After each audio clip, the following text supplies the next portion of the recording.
Requerimentos, indicações, projetos de lei, enfim, o dia a dia do seu parlamentar passado a limpo aqui na TV Câmara Jaú. Esta é a segunda rodada do programa Fala Vereador em 2021. E nesta edição, eu tenho o prazer em receber aqui no plenário da Câmara, local amplo, arejado e a uma distância segura, por isso estamos sem máscara, o vereador do PSD, Leandro Passos. Vereador, obrigado pela sua presença, viu?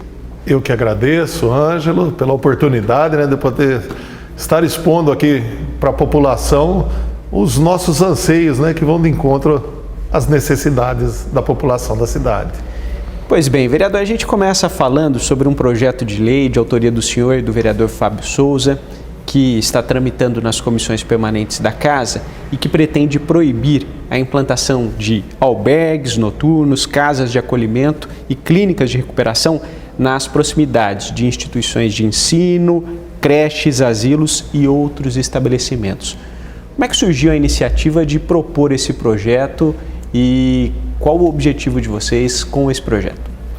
Veja bem, Ângelo, eu gostaria que o pessoal que está assistindo entendesse bem qual é o propósito disso, porque muitas vezes até vieram comentar comigo: puxa vida, você trabalha há tantos anos, 22 anos com uma comunidade terapêutica, uma casa de recuperação que muitas vezes acolhe pessoas em situação de rua e agora entra com um projeto de lei tentando proibir que se coloque albergues nas proximidades.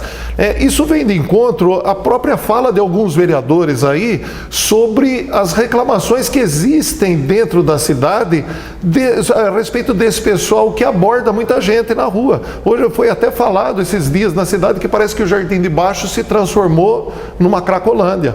Isso talvez um pouco em função da pandemia, mas a gente percebe que muitos dessas pessoas que estão em situação de rua, elas abordam pessoas. Então, por exemplo, quando alguém vem falar comigo, mesmo eu sou uma pessoa conhecida no meio deles, muitos das pessoas que estão em situação de rua sabem do trabalho que a gente desenvolve, e eu sou homem, tenho 1,90 m de altura, então acaba, para mim, é uma coisa normal. Eu converso com todos eles, eu não dou dinheiro de maneira alguma para essas pessoas, não porque eu não sinto a necessidade deles, mas porque eu vejo que dar dinheiro alimenta a dependência química deles.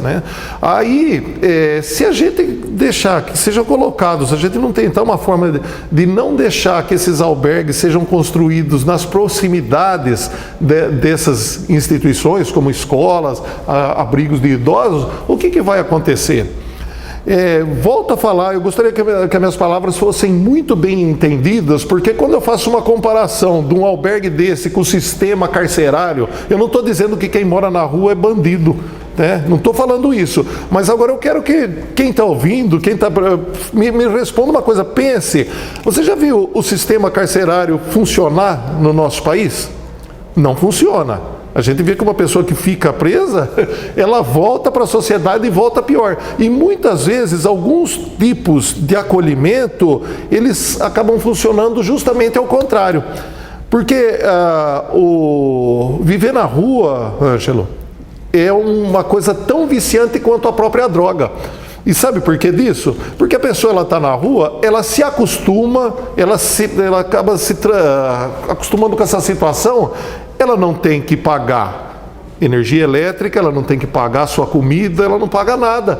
Ela acaba perdendo até o nojo, porque ela come de um lugar, come do outro, Então acaba sendo, eu acho que determinados benefícios que são dados para as pessoas, elas acabam, ao invés de contribuir para uma ressocialização, elas acabam contribuindo para que a pessoa permaneça como ela está. Uma vida sem regras. Uma vida sem regras. E o que acontece? Infelizmente, tal qual eu estava citando o sistema carcerário, que ele não reeduca ninguém, infelizmente é uma escola de malandragem. Se você coloca a pessoa num determinado abrigo e ela chega lá, ela tem alimento, ela tem banho, mas só que ela não tem um curso profissionalizante, ela não tem algo que faça com que ela melhore na sua vida, o que vai acontecer? Ela vai lá, come, bebe, dorme, sai no outro dia, pede moedinha na rua, vai lá, compra droga e ela sabe que ela vai se alimentar novamente.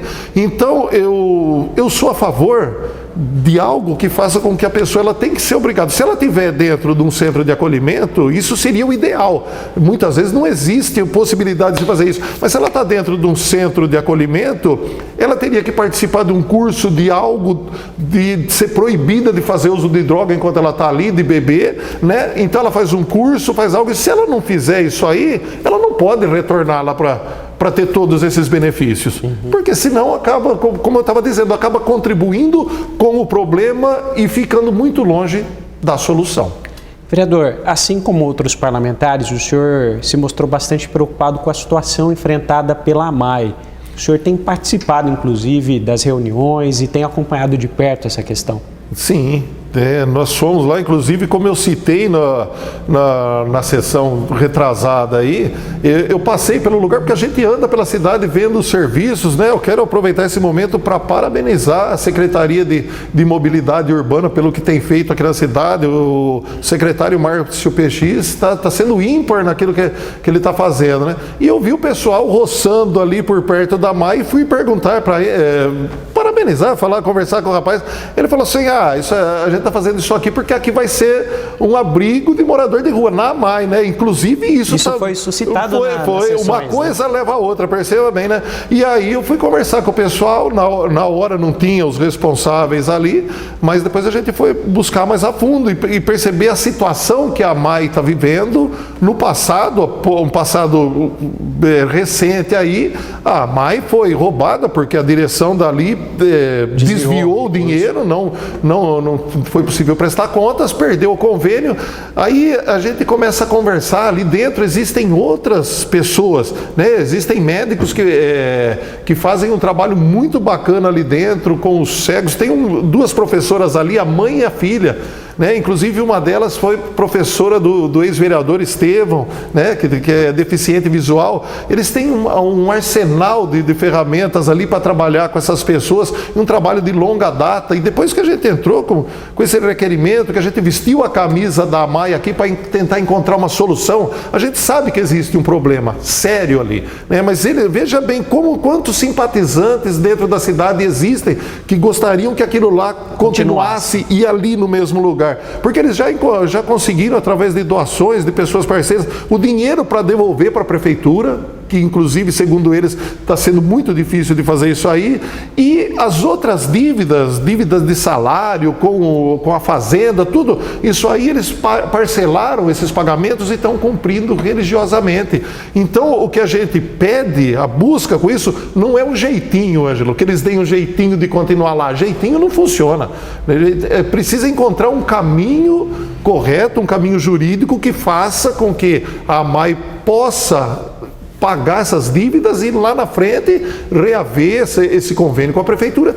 E nesse meio tempo... Neste primeiro momento parece que a questão central seria a permanência no prédio. Permanência. Vamos dizer assim, nesse primeiro momento, vamos dizer assim, se juridicamente não for viável a AMAI permanecer ali, então que seja feito como a Secretaria do Desenvolvimento Social falou, que eles iam abraçar a causa, iam manter aquelas pessoas, então que a Secretaria se mantivesse ali, tocando o serviço, e o pessoal da diretoria, como eles já se mostraram totalmente a favor disso, eles ficariam como voluntários, né? Para que aqueles que ali permanecem, aqueles que usam do serviço, não tivessem que sair do lugar e não perdesse a colaboração dessas pessoas. Vereador, o senhor também está preocupado, principalmente por conta da pandemia, sobre a questão alimentar, né? Muitas pessoas estão sofrendo economicamente, não é só uma pandemia que afeta a saúde, afeta a área econômica. E por conta disso o senhor fez um requerimento questionando e pedindo informações a respeito da vaca mecânica, que já funcionou no passado. O senhor quer ter informações e acredita que poderia colaborar nesse momento de dificuldade? Sim, eu acredito que você acompanhou e muita gente acompanhou o discurso do prefeito Ivan dos 100 dias, né, aqui, né? E uma coisa que ele ressaltou bastante foi a questão da economia feita, né, devolvendo prédios, extinguindo o contrato com algumas empresas que estavam além da necessidade do município.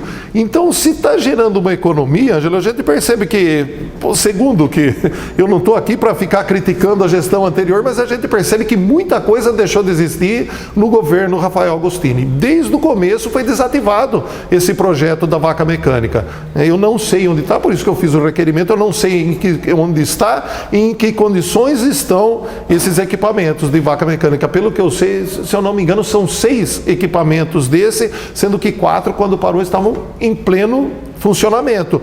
Então a gente lembra, a central funcionava aqui do lado do prédio da assistência social, na rua Paissandu, entre a Quintino e a 7 de setembro. A gente via que formava fila de pessoas ali, pessoas que tinham necessidade financeira do leite de soja, pessoas que vinham com receita médica por algum tipo de deficiência que esse leite poderia ajudar, e ainda você talvez se lembre muito bem disso, quem está vendo o programa vai se lembrar que existia o subproduto da fabricação do leite, que era feito os pãezinhos, iam para as escolas, então é um benefício muito grande. Eu não sei qual que é o valor que teria que ser aplicado para continuar com um projeto desse, mas eu sei que o valor social de algo como isso é inestimável. Ainda mais agora. Muita gente que se beneficiava, e ainda mais agora com essa pandemia, a quantas pessoas poderia atender? Eu acredito que o valor financeiro seja muito pequeno em relação ao benefício que isso pode trazer. Vereador, a gente está caminhando para o final, quase tempo esgotado, mas tem um assunto bastante interessante, eu gostaria que o senhor falasse um pouco mais.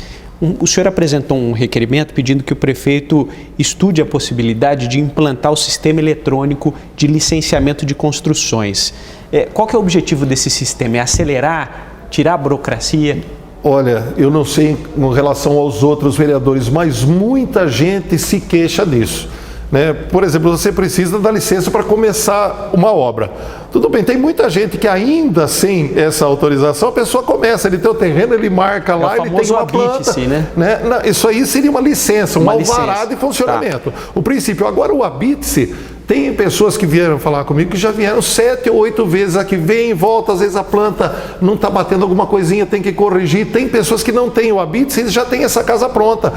Né? E precisa negociar. A gente pode citar os 3 bairros que são que foram os terrenos doados, né? O Sila Bauab, o Padre Augusto Sani, Orlando Ometo, e que tem muita gente ali que não está regular. Então vem esses processos para cá. Hoje, com questão da pandemia, quanta coisa não foi restrita, né? O presencial. Então, quando alguém vem com uma demanda desse tipo, Ângelo, algumas coisas que já são, a gente já sabe o caminho, a gente procura, né? Como eu estava falando da Secretaria de Mobilidade Urbana, tem coisas que a gente não coloca na sessão, não precisa fazer o requerimento, a gente vai direto, conversa com o secretário. Agora, uma questão como essa, né? Não que o secretário não seja acessível, que a gente possa estar indo lá conversar, mas a gente vai buscar ideias em outros municípios. Então, uma grande maioria dos municípios, principalmente aqui do estado de São Paulo, já optaram por isso, né? Pelos licenciamentos, por essa ligação entre a secretaria e o cidadão digital.